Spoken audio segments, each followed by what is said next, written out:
TJR. And this is Robert Kinsler. And welcome to The News. This is the weekly show where Robert and I discuss music news headlines and new music releases that have grabbed our attention, our interest, and we want to share with you. This week, we're going to be discussing new releases by Jack White, She and Him, and discussing news for the Beatles, the Kinks, Bruce Springsteen, and more. As always, we can't cover everything every week, but we always try to do our best. If there is a news story that you feel we missed, please let us know, and all of us know, in the comments.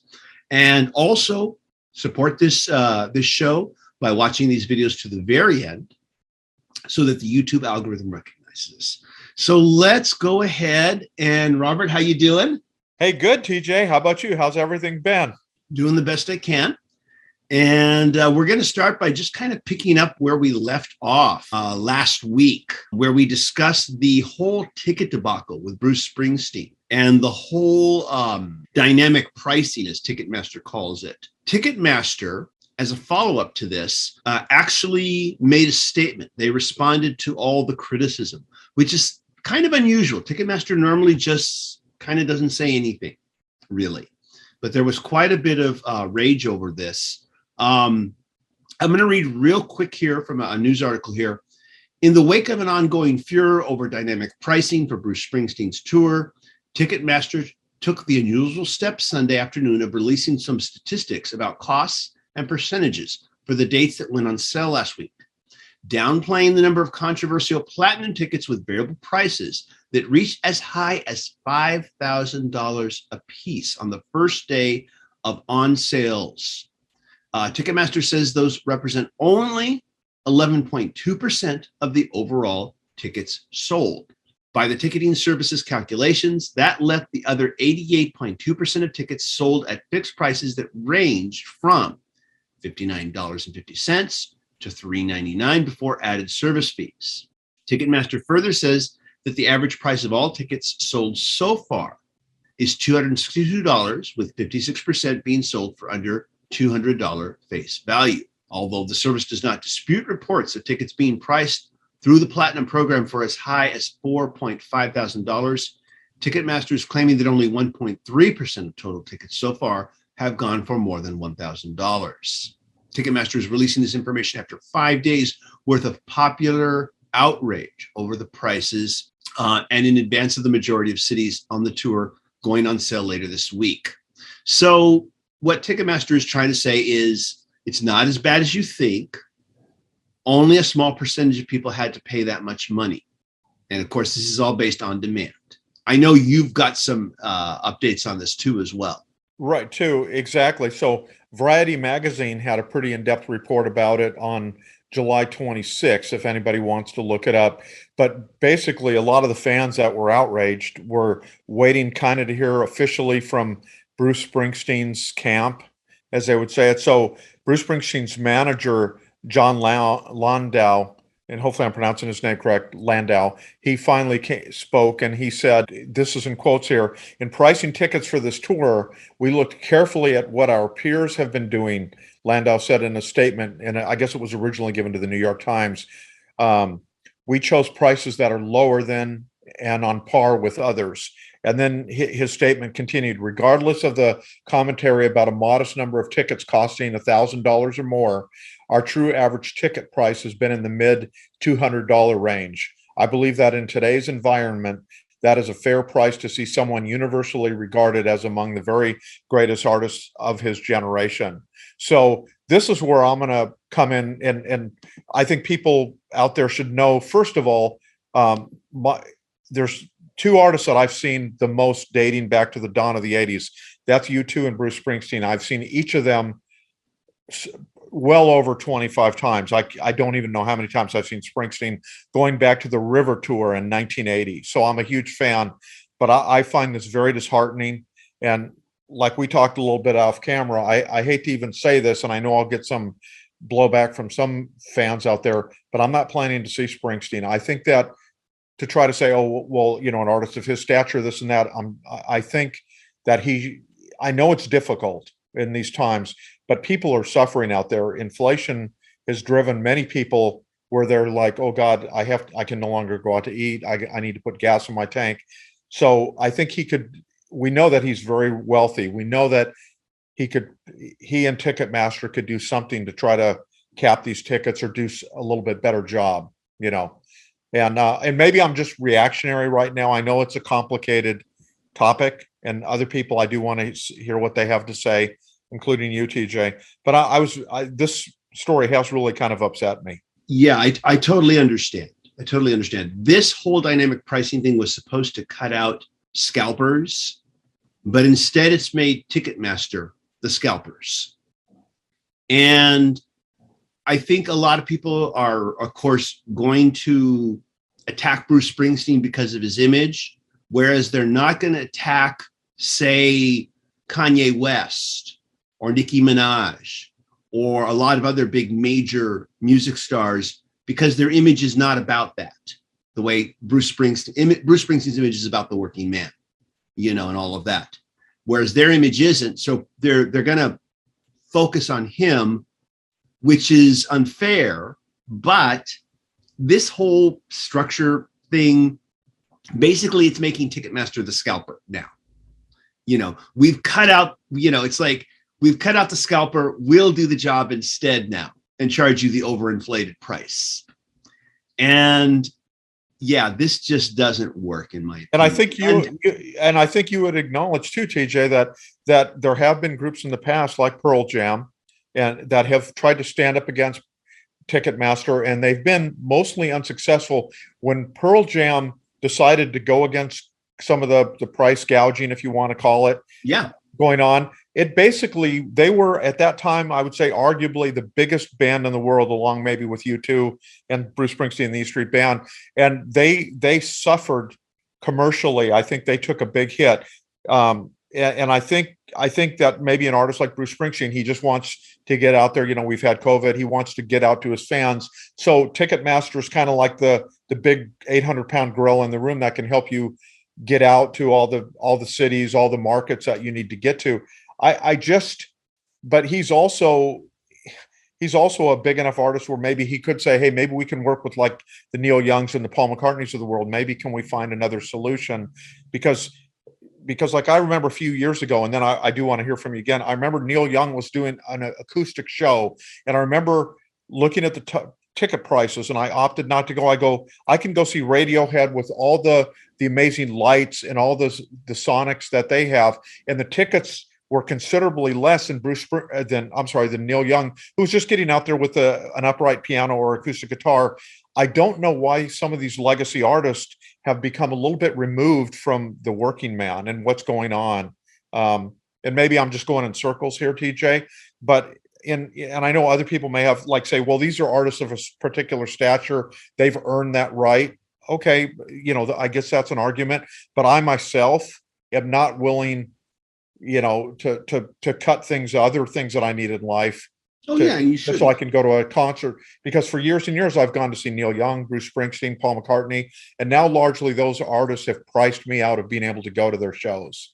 Yeah, well, I understand that to a certain extent, and I should mention, you know, Pearl Jam, they got their nose bloodied when they tried to fight Ticketmaster. And Ticketmaster is basically kind of as far as I know, and I don't claim to be an expert on this. If someone wants to correct me, that's fine. It's kind of like they're the only game in town.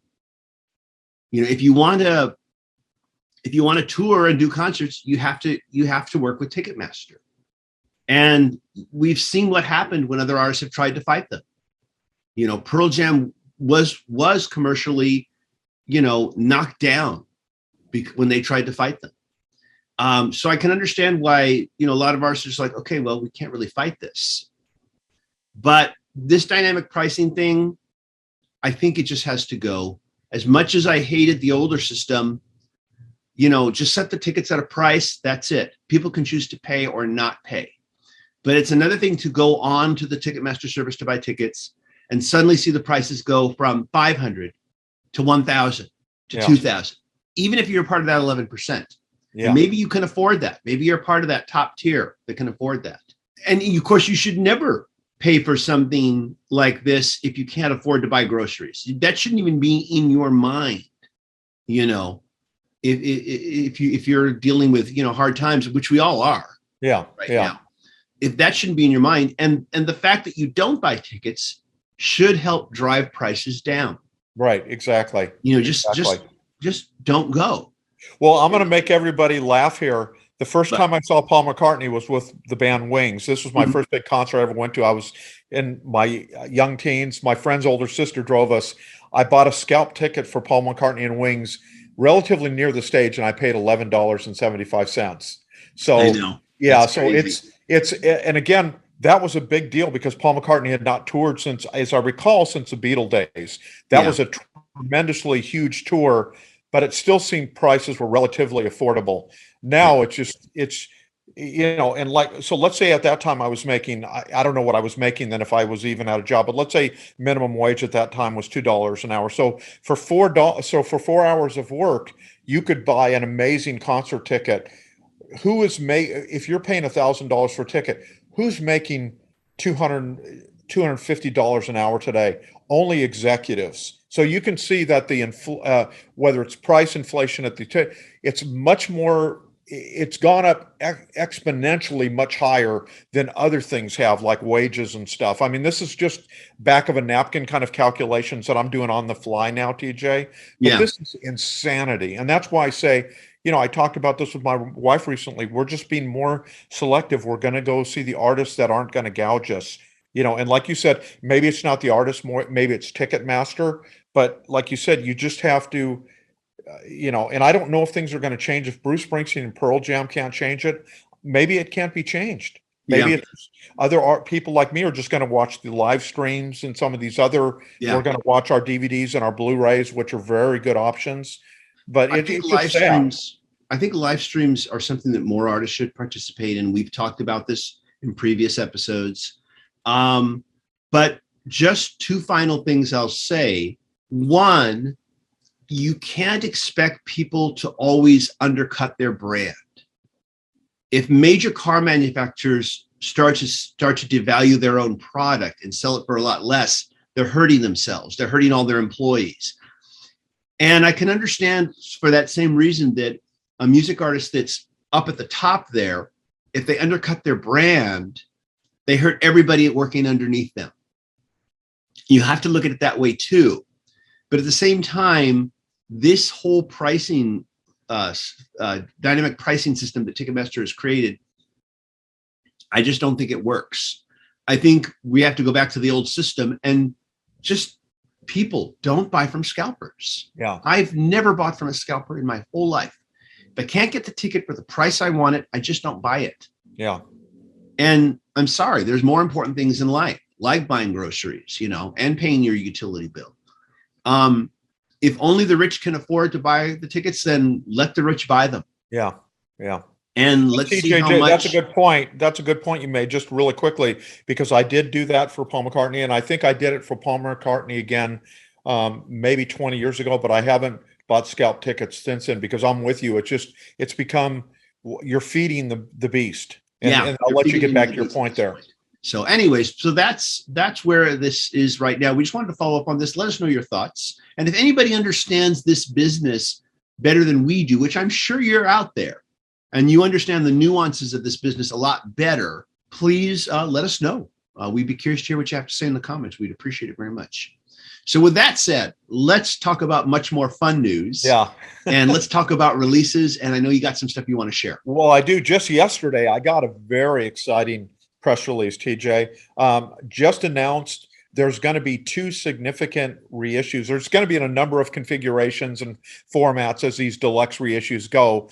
But the Kinks' 10th and 11th studio albums are going to be reissued, including as a deluxe box set, in 2 CD configurations. If you like one album and not the other, you can get them as a single LP, 2 LPs. And if you go to musicworthbuying.com, you can see my in-depth post about it. But the band's Muswell Hillbillies, which was their 10th album, and Everybody's in Showbiz, Everybody's a Star, which was their 11th studio album, these are coming out globally on September 9th. So not that very far away, just over a month from now, people can get these. And there's also And if you go to my, like I said, to my post, they've also released a previously unreleased version of Celluloid Heroes, which is an amazing song. I know probably most Kinks fans know it.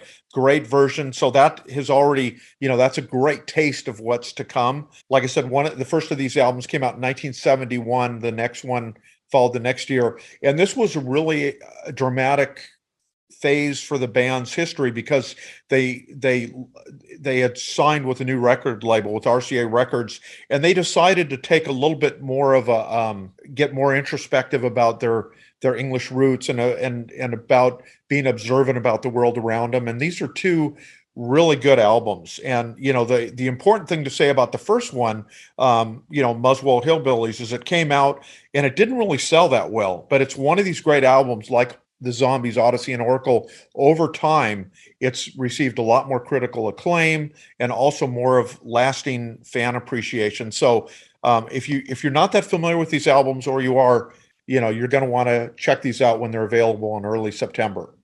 Cool. Very cool news. That's great to hear.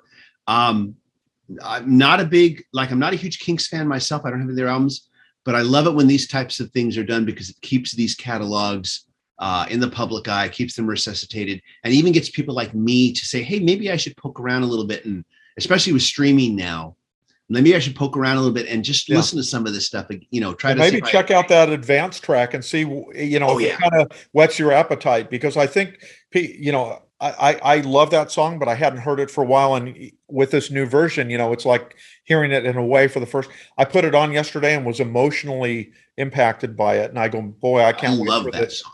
Yeah. I love that song. I've always loved that song. Yeah. And so wonderful news.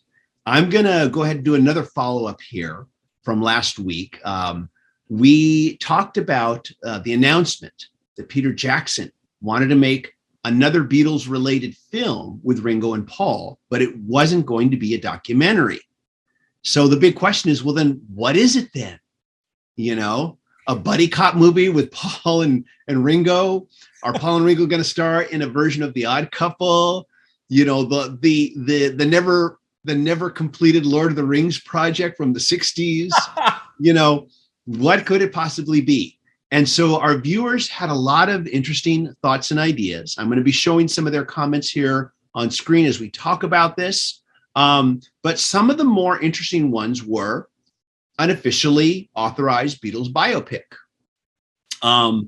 a virtual reality show similar to what ABBA has done recently. There's I love that idea. I love that. If that might, that's kind of cool. All kinds of possibilities with that. A reimagined Yellow Submarine, or even a sequel. There was talk some years back about a mocap version of Yellow Submarine, and I did do a video where I showed some footage that was discovered. The animatics looked great, but the footage looked horrible. Based on the footage, I'm glad it never happened. But the animatics looked really good. They were completely reimagining Yellow Submarine. But a sequel, I think, would be great, in my opinion. And the other possibilities that were suggested were a concert film with other musicians participating. That still feels kind of like a documentary, possibly. I don't know. One viewer jokingly actually suggested a sequel to Give My Regards to Broad Street. But to me, the most exciting possibility actually would be a biopic. Because, and for this reason, even though I generally don't like Bohemian Rhapsody, or something. Well, hopefully more factually accurate than Bohemian Rhapsody if they do. But the thing about it is that because this is Peter Jackson, and because this relationship with Disney Plus has already been established with Get Back, couldn't you imagine a biopic done as a 6-hour series, or even longer? Because I've always said, for a lot of these legacy artists, a 2.5-hour, 3-hour movie just doesn't cut it. Yeah. You have to compress stuff. You have to just make so many concessions. Yeah, exactly. Whereas Peter Jackson, he likes to make long epics. You know, he has no problem with 6 to 8 hour cuts. He is like those filmmakers during the golden age of silent films who would make movies that long. Yeah. Yeah. And then have their careers destroyed as a result. But I think if Peter Jackson attempted to make a longer than normal biopic of the Beatles, I think we could have something really exciting here. I do too. And that sounds, and I know you're still throwing ideas, but that to me sounds like, you know, and I'm just guessing here, that sounds to me like perhaps that might be what's coming. Who knows? Who knows? It's all guesswork at this point. Right. You know, all he said is that they're going to be involved and it's not going to be a documentary. That's all we know. There's so many possibilities. But I want to thank all the viewers who left comments and discussed this. It was because there were things that I wouldn't have thought of. So really appreciate that. And when there's more news, of course, we'll let you know, and we'll all have a good discussion about it. And so let's just kind of wrap up the show. I know you want to recommend some stuff, some new releases, and so do I. So I'll let you take the floor. Yeah, let me really quickly. In my most recent weekly column, I actually reviewed the latest album from She and Him. And I'll tell you, it was great to get a new album from She and Him because they hadn't done a new full-length studio album since 2016. I don't know where those years went, but it's actually titled Melt Away, a tribute to Brian Wilson. And true to form, it's a full-length tribute where M. Ward and Zooey Deschanel, they cover many gems from Brian Wilson's songbook. They do some of his hits, but I will give them additional kudos for going off the beaten path and covering some songs that aren't as well known. And I think they make these, you know, they make Brian Wilson songs. They continue to live melodically like he created them, but they've also been morphed into the signature, you know, kind of retro style that She and Him is known for. You know, it's 14 tracks. And I would encourage everyone, you know, go to your favorite streaming service, check it out, see if you like it. I haven't picked up the physical album yet, but I plan to next time I'm at Barnes & Noble or something. I do plan to pick it up. I really do like the album very much. And I think that their versions are going to continue to grow on me. Some of them I found myself repeat. You know, like their version of Wouldn't It Be Nice is just adorned with melancholy. This is a really good collection, you know, and I'm very excited by it. I have not heard it yet, but I've heard about it. So I do want to check it out. And I want to just recommend two new recent releases. One by the band Dawes, a band that I know you're very familiar with. And I had actually mentioned one of their advanced tracks, which is entitled Ghost in the Machine. No relation to the Police album. And there was actually no song entitled Ghost in the Machine on their album, Ghost in the Machine. I should point that out. But the album is called The Misadventures of Doomscroller. And I really just fell big time for this album of very 70s, mid 70s to late 70s influenced pop rock with strong overtones of, I would say, like Steely Dan, jazz, pop overtones. Wonderful, wonderful album from track to track. A lot of epic long songs on it. Just really, really enjoyable. I might do a more in-depth review later, separately, in a separate video. Also, I want to really recommend Jack White's latest, entitled Entering Heaven Alive. Of course, he released Fear of the Dawn just a couple months ago. And that album, or I should say this new album, Entering Heaven Alive, is a complete 360-degree turn from Fear of the Dawn. Fear of the Dawn, very bombastic, loud and heavy, but you couldn't categorize it as heavy metal. So it's a really unusual, unique, different album. I listened to that one several times, but I was intrigued by it, but I wasn't moved across the room by it. But this album now, more acoustic, more singer-songwriter oriented, but at the same time, while I hear elements of everything from 1930s jazz music to, you know, blues to Allman Brothers, Neil Young, still impossible to categorize. But a much more elegant album, and to me, a much more musically pleasing album.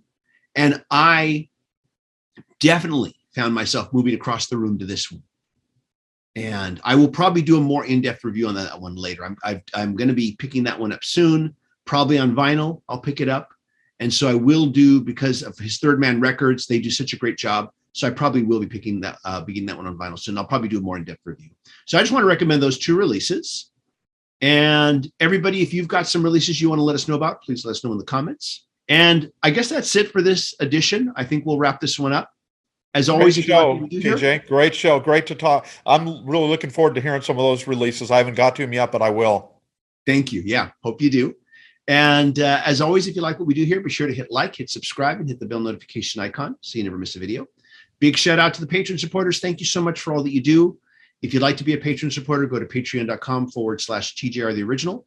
Patreon supporters get weekly exclusive videos, not on the channel, or they get early access to videos before anyone else does. Robert, again, thanks so much. Always a pleasure talking music.